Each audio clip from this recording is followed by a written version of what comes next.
All right, here we go. Episode 3 coming back at you. Parapsychology Hour with Joey Ray. Joe, what's up? How's it going? All right, so episode 3 following episode 1 and 2. Episode 1 about 9/11, my personal story of those events. Episode 2, obviously, about God being the original GPS and kind of the whole Luke Skywalker used the Force, Luke, and the three kind of ghost Scrooge or kind of synchronicity story with that.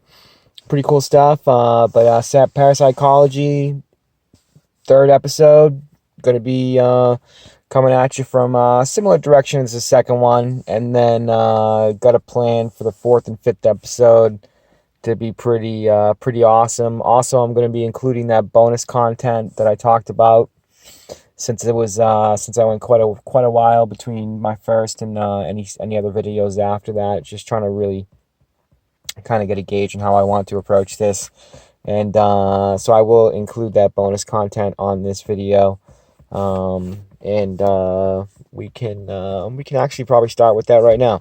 So bonus content is going to be basically just like lucid dreaming. Let's talk about dreaming real quick, because dreaming is huge, and that was a big part of my 9/11 story. Is obviously dreaming, and dreams have been a big part of a lot of my stories of synchronicity and stuff like that, and deja vu. And lucid dreaming, for me, as early as I can remember, as a kid, I was lucid dreaming. And it didn't come without work, but I had recurring nightmares as a kid, and I hated the nightmares, and won't really go into the details of it. Basically, it included every time I would go into the nightmare, I would just be being chased and be like running and running and running and being chased the whole time. And it was it was just not fun because I was a kid and I was dreaming about it. And I'd literally wake up the next day after having this dream, wake up the next day for school or whatever it was, the weekend or whatever, and just be exhausted. Even like during regular like morning life and going into the morning afternoon, it was like literally my dream. I was like getting zapped my energy from like just having these horrible nightmares, right? And that was as early as I could remember. And so it was a reoccurring nightmare, and I started getting so fed up with it that it was like at least a couple times a week, same exact dream over and over again. And finally, I was like, all right, dude, I know this dream happens. I know that's happened. So whenever I get into this dream, I have to remind myself, even though I'm in the dream, that I'm dreaming. And then once I remind myself that I'm in my dream, then like, I can wake myself up out of the dream and get out of it. And that actually being as that like fear was what motivated me to get that job done, because I was like basically I was getting sick and tired of the dream, like I said, as a kid, and having to feel exhausted and just being there was no end to the chase. I was just constantly being chased. It was like they were always right. It was like a horror movie, like Friday the 13th. You know what I mean? Like they're always right there. You know what I mean? And like, you know. So, anyways, the basically, yeah. So that was the you know, recurring nightmare. And as soon as excuse me, sorry, really nice mood tonight. But as soon as I made that declaration in my waking life, and I made it over and over and over again as a kid, like almost like a mantra, going to sleep. It's funny how like we just naturally know what to do. But I was just kind of like, I was like over and over and over again, like grilling it in my brain, like my subconscious, like when I have this dream, like as I was drifting off to sleep, like when I go into this dream, and like for a couple nights, I never went into the dream. But every night when I would go into sleep, I would like be chanting that, like almost like when like just kind of over and over again. Like if I go into that dream, like I have to remember I'm in a dream, I can get out of it. If I go into that dream, it's just a dream. Like when I wake up, I'll be like, oh my God, I had that dream again. And I just kind of went into it. And then finally one night, like again, I was probably like 5 years old. I went into the dream, and I was like, all of a sudden the dream started, and I was like, oh my God. And like I just started running and running and running and getting chased, like, building after building, street after street. And I was just like, all of a sudden I was like, oh my God, this is the dream. This is the dream. And then I was just like, I literally didn't, I just basically almost like forced my eyes open I know that sounds weird, but from a dead sleep, I literally just forced my eyes open, and then I was awake in my bed, like, you know what I mean, like I was like completely awake, and it was, there was a sense of satisfaction, like yes, you know what I mean, like try to chase me all night and, like, you know, make me all tired for the next day, you know what I mean, like not giving me the rest I need, you know what I mean, like, and like, you know, I'll take control of my dreams, you know what I mean. So then it was funny, like that was kind of happening as a 5-year old. I remember I woke up in the middle of the night, I was super proud, and I was like, and then I went back to sleep a little freaked out, but I was like, same thing, chant, like did the whole thing, didn't go into the dream, and I don't really remember what happened, but it was like didn't have the dream again, and pretty cool story. So it's just about lucid dreaming, about how, like, you know, if you can, whatever it is, if you have a reoccurring dream, that can be a technique that you can use, just as, because you know the dreamscape as soon as you get into it, and you can just say, hey, I remember this, and before you go to bed you could just say, if I get that, if that comes up, then I'll know it's a dream. And hopefully when you get into the dream, your subconscious will remember that because it was programmed into it, right?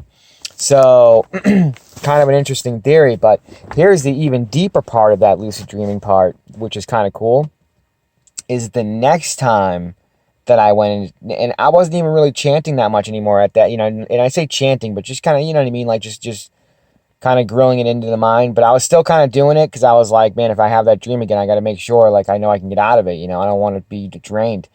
And so the next time I had that dream, it was like about a couple days later, like right after that, when I woke myself up out of it, and then didn't go back into it. And a couple of days later, sure enough, I went back into the reoccurring dream. And this is the last time I ever had this reoccurring dream. I never had it again after this.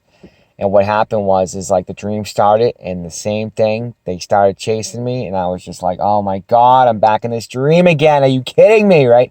And I was just kind of like, and then I was just kind of like, all right, dude, like, I gotta remember, I gotta wake up. I remember, like, this is, you know what I mean?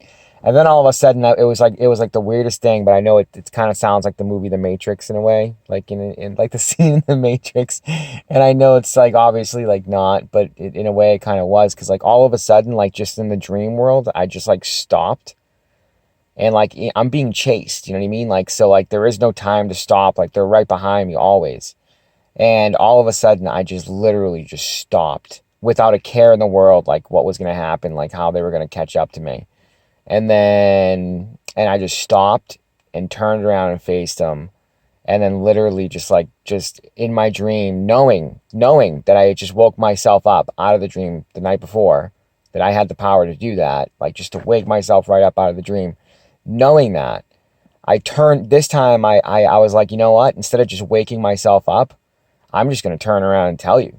And I literally just turned right around and said, and all of a sudden, like, they, like, what was chasing me, like, stopped right in front of me. And with this puzzled look, kind of like, why aren't you running? And I looked right at it, and I was just kind of like, this isn't real. I'm dreaming right now. I'm like laying in my bed sleeping and dreaming, and this is a dream, and this is not real. And so, like, you chasing me, like, we can just stop. And then as soon as I did that, it was so funny. Like it was what was chasing me was just kind of like, oh, like, oh, he knows, you know what I mean? Like, oh man, like, you know what I mean? Like, oh, like that's the end of that, I guess. No more fun, you know what I mean? Like that kind of ruins that. And like, it was kind of funny how that happened, because I just kind of looked at it like that's so interesting. Like that's so, like, I was so scared of that, but then now I'm realizing like that like this was nothing. And then pretty much, you know what I mean? Like, had no power over me whatsoever. Its only power was just the me that I was giving it through the fear and running around.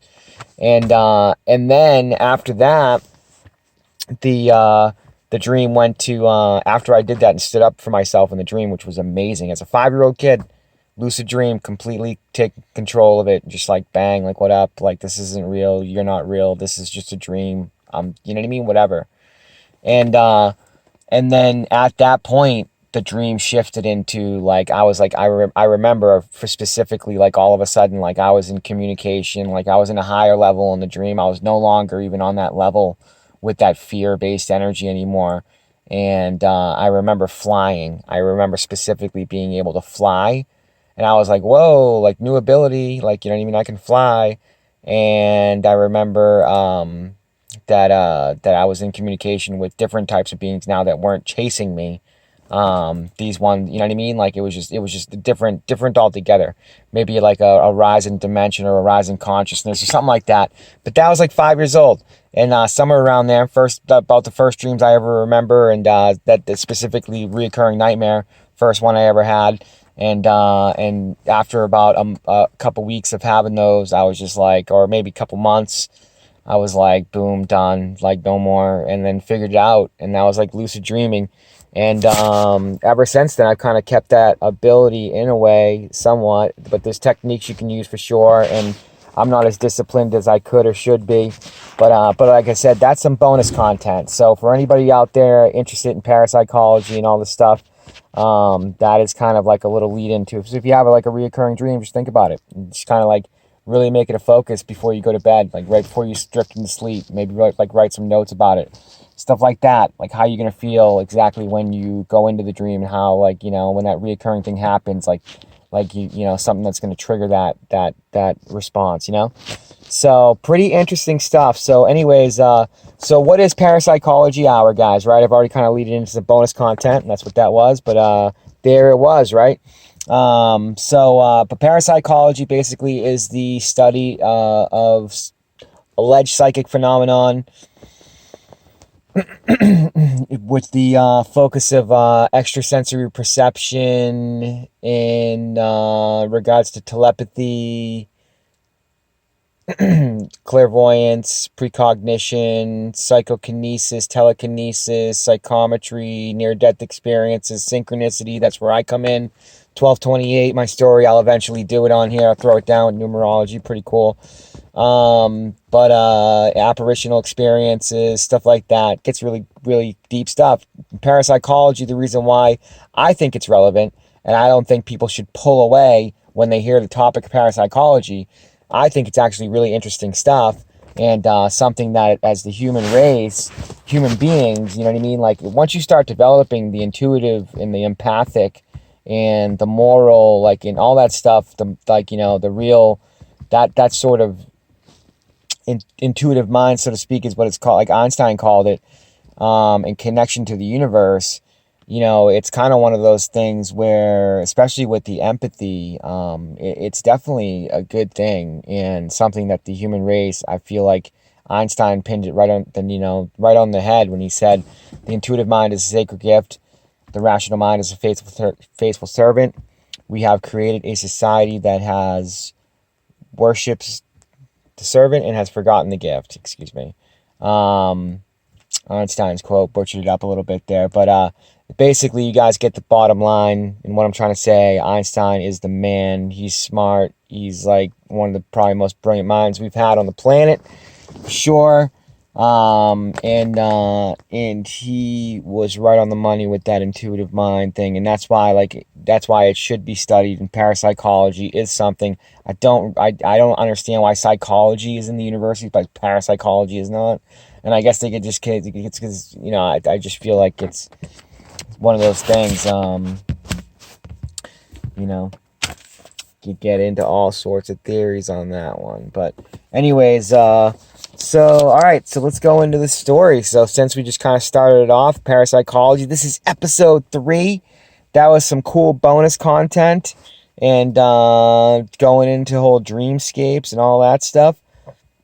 So now let's go into the second story. So the third story.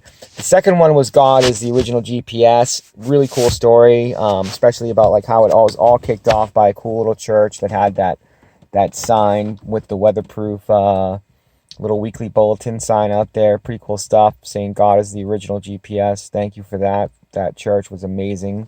Forever thankful.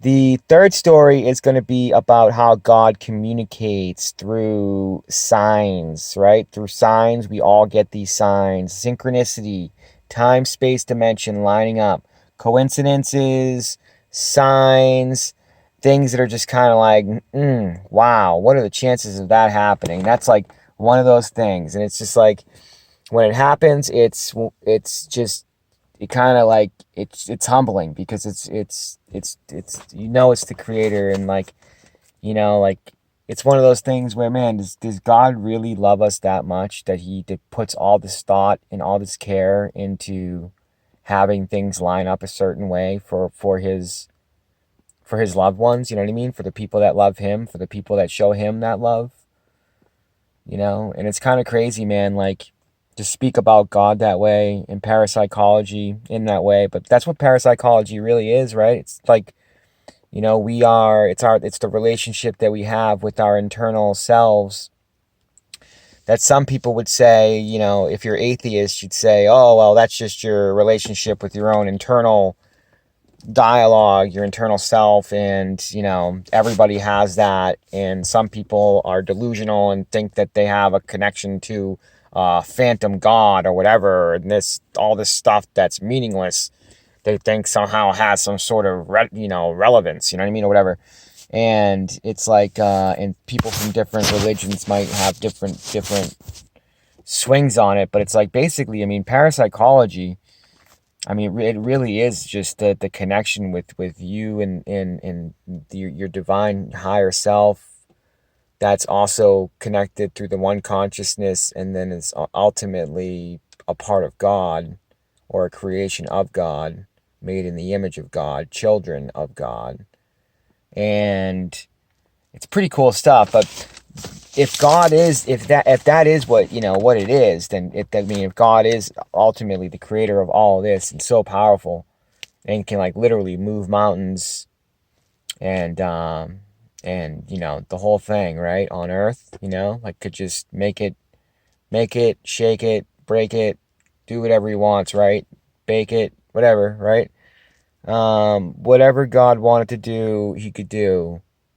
Then any sign, nothing's too big. And there's signs that he can do that are so.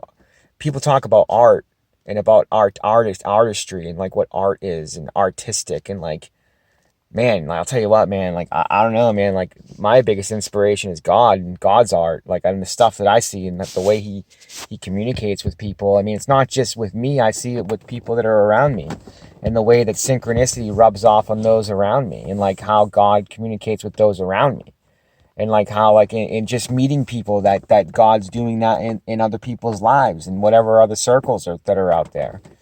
That there's so many people that are that I know, that are going through similar things and having these similar experiences. And it's not just from a space of it's actual relevance, you know what I mean. And it is like, like, just like in the scene in the movie Kung Fu Panda, when when the Shifu says, that there are no coincidences, and ultimately back to Master Oogway, right? It says that there are no coincidences when Kung Fu Panda was originally chosen, and it was just kind of like out of nowhere. It's like, there are no coincidences. It's just everything. It's just, that's how the universe is. And it's like, and the universe is all knowing, all powerful. Like, it's just wild, man. It's very humbling. It's mind boggling. It's like, it makes you really want to cherish every moment and slow everything down and really appreciate everything. And I also appreciate everybody. And that's what it's really all about, because what good would life be if life was just all by oneself? You know, some people were like, oh man, that would be great. But think about it. Like, people have seen that movie, The Last Man on Earth. And yeah, like, like, not the movie, the TV show. It was a funny show. Whoever wrote that, really, really funny. I like that. And there was some cool, like, how they've had some survivors left into it and stuff like that. But it's just really sad, man. Like, I love like, just the variety and the different thing, and it's not just the individual energies either. It's like the collective, like, it's pretty cool, man. Like, it's just, it's and that's kind of getting into the parapsychology too, is that it's it's kind of like, you get the micro scale, and then you got like the macro scale on like the larger level, and then you got like the in between, right, mesoscale, whatever you want to say. If I'm getting that saying it all correctly there. But obviously, like, I know it's just different forms of systems, and that is true. So parapsychology is going to be like God, like that's part of this stuff is the way God communicates through people, through us, through people, through everybody. Everybody has these things, deja vu's. Everybody has precognitions, dreams, signs. I'm sure everybody's had like, man, I really just had a feeling about that. You know what I mean? Everybody's had that. But everybody's also had those signs where it's like, as they're thinking something, just like my last story, God is the original GPS. As I'm thinking that, I'm thinking I'm pretty much like about to GPS a grocery store and I see the sign at that exact moment. That is for a reason. That is for a reason. When that happens, don't ignore those signs. That is what it's synchronicity. It's so special. I am here to tell you. It's almost like the game Rockstar and or Rock Band for all the video gamers out there.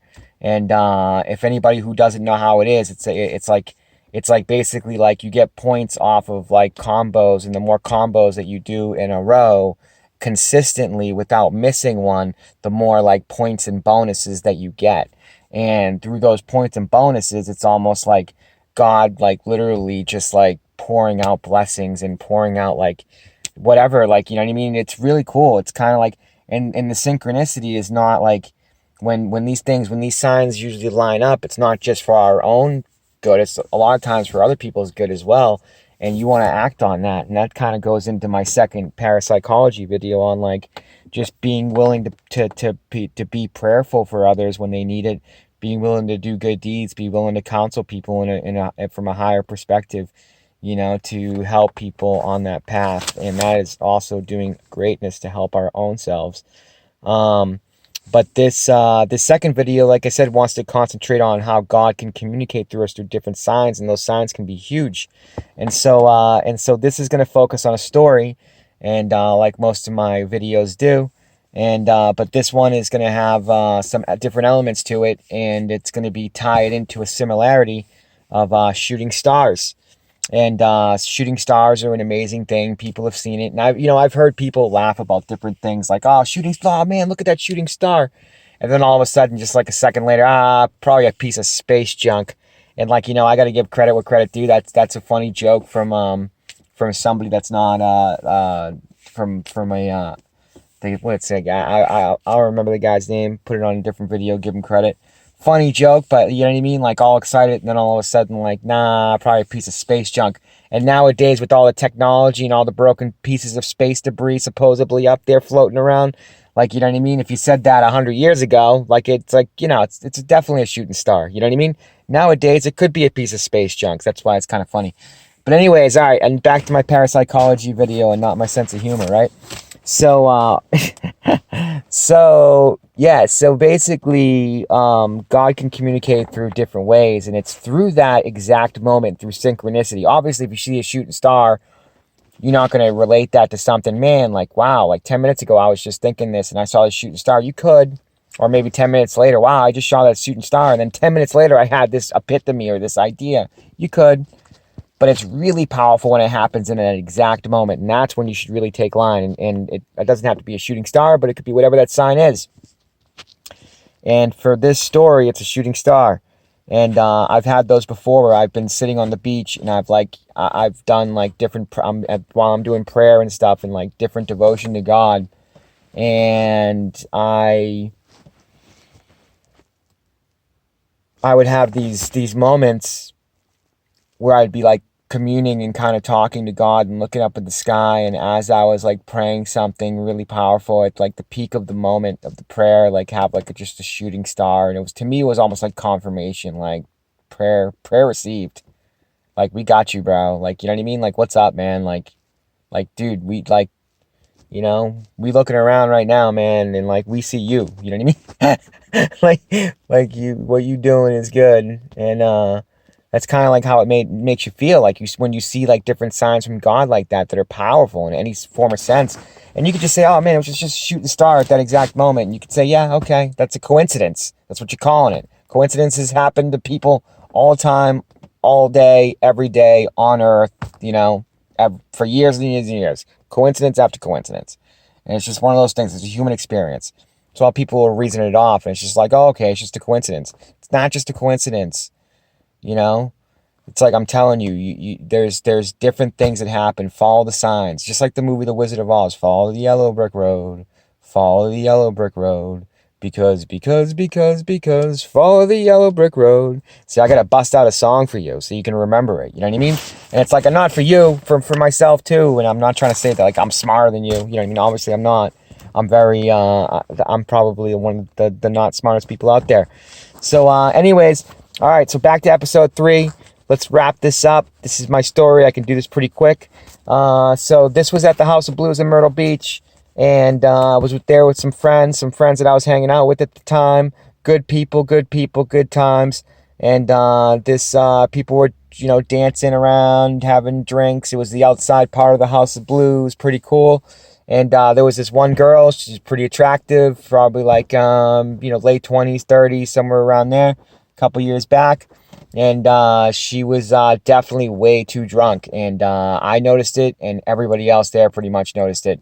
And it was hilarious how you saw all the predatory like males, like, you know what I mean. And typically they were like, no offense if you're kind of that older age or whatever, but they were like that, just like that age, like, I don't know, man. It was just weird, like seeing some of them come out of the woodwork at that bar. But like as soon as they saw this like girl that was like, that looked like she was just a little bit too like, she was going to be an easy pick. It was like guy after guy after guy, and it became comical because it was like a broken record of what was happening. And like it was like one guy after another, and it would like go up, buy her drink, like start like flirting with her. She'd be receptive to it, and then the next thing you know, like he'd try to go for the clothes, like get her to walk out with him, and she would be like, no way. And then like the guy and the girl would like start like having like disagreement, and the guy would be like getting like in like irritated and really trying to close the deal more aggressively.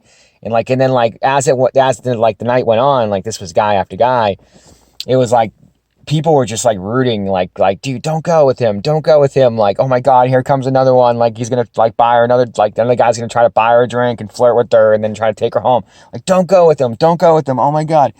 So like that was kind of happening. It was funny. And like, but this kind of goes to like psychokinesis and speaks on that. And psychokinesis is like being able to have like influence over like a series of events or something that's taking place that you're either there for, but you're not there for, but you're not really physically a part of. And like, I'm just a spectator at that bar, but I'm seeing that happening. And as like, I'm just kind of saying prayers and throwing it out there to the universe, like for this girl, like, man, like, dude, protect her. Like, she's messed up right now. Like, I don't want her to go away with like one of these dudes is like, obviously doesn't care about her. And it's just after one thing. And this girl probably wake up in the morning and, and to protect the guy. You know what I mean? Like, the guy, all of a sudden, the girl's like, whoa, what happened last night? Like that was messed up. Like, a girl would, like, you know what I mean? Like she never, like, that could lead into, like, all sorts of bad stuff for a guy, right? If you really didn't have bad intentions. But, like, these guys were just, they seemed like they were, whatever. And everybody was happy that she never went. Finally, one of the guys I was with went over and started talking to her. And it was like, dude, you know what? Like, if she comes with us, then all of a sudden, like, at least she's not going with one of those guys. And I know these guys are all that I'm with are good. You know what I mean? So I'm like, all right, like that would actually work. And next thing you know, she's like, all right, let's get out of here. And like, it's getting late. And I'm like, oh wow, this is actually like, this is good. Get the girl out of there. She goes home, like with there's a bunch of us in the car. We go to this one guy's house, who's the original guy who got her home and got her out of the bar, so to speak. And he's the whole time, in the car ride, it's probably about 20 minutes, listening to music, laughing, all that stuff. She's wasted. Everybody's pretty much drunk. I'm not drunk. The person who's driving is not drunk. I really don't drink that much. And so I'm with it, and I'm just kind of watching the whole situation. And I'm just the whole time riding home, I'm just like, don't go in with this guy. Like, come with us. Don't go in with this guy. Like, come with us. And then as we get there, like, it was just like, it was crazy because he was like, all right, let's go inside. And she was like, what's going on? Where's everybody else going? And he was like, oh no, it's just me and you. Me and you are gonna go inside. They're gonna go. And I spoke up, and I was like, yeah, I'm like, if you want, you can go with him inside, but if you want to come with us, like, we're gonna still like go out and like party and stuff. And the dude got pissed that I said that, but like, you know what I mean? But at the same token, it's like, dude, this girl's wasted, and like the next, like, you could have like a bad situation on your hands the next morning anyways. What are you doing? And like, this guy, I don't want to like have this happen to this girl. Like if she doesn't know what's going on, it's not really right. It's not really fair. And so I was like, nah, I'm doing the right thing. I am gonna say something. And she right away was just like, yeah, I want to go with you guys. And then that dude was just kind of like, whatever, and kind of stormed off, whatever, you know what I mean? Like, and but she ended up coming with us, and then came back to like where we were going. And then once we got there, it was like she was just kind of like, like, all right, you know what I mean? Like what's going on? Like, what are we doing next? And I was just like, not like just chilling, but like, if you want to go home, like, you know what I mean? Like, I can take you home. And she was just like, yeah, I want to go home. And I was just like, absolutely. Like, yeah, like, I'll take you home, no problem. Because I hadn't been drinking that night. So, like, to protect this girl from, like, just the wolves that were at that bar. And then my friend that brought her home, like, just I don't want to speak badly about this dude. He wasn't a wolf, you know what I mean? It was just like, but it ended up working out in the situation in the favor so that I could get this girl home, dude. Like, you know what I mean? And it actually worked out in this, like long, like wind-about way of me not ever having to get directly involved. But it ended up working out to where I had influence over it towards the very end, and was able to kind of push it in the right direction, and for the betterment of like this girl, for this guy, even though he was pissed at the moment, you know what I mean? Like, because that could, if that ever blew up, you know what I mean? Like, that's like horrible, you know what I mean? That guy's going, you know what I mean?